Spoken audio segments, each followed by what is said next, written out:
Mga kandos, sa mga followers din ato mga kandos nga mo biyahe paingon sa Davao mga kandos, basin pwede ta makahangyo sa inyo nga magpasakay.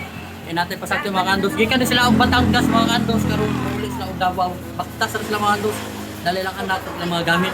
So na sila diri mga kandos. Na. Amo uli. Maturil pa sa iPhone. Uli sila mga kandos Turil Davao. So basin sa ato mga followers niya nga magbiyahe Davao. Basin pwede ta makahangyo sa inyo mga kandos nga mapasakay nato sila. So kung wala gyud nila interest mga kandos, amo gyud silang pasakyon. Kay layo pa yung Davao.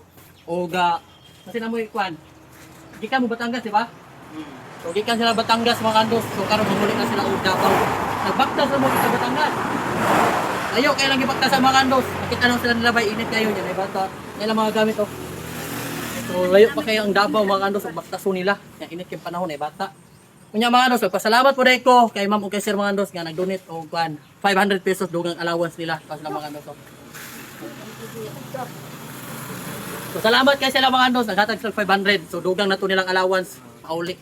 So pangitaan na nato paagi karong mga kandos na makasakay sila or else pasakyon na nato sila.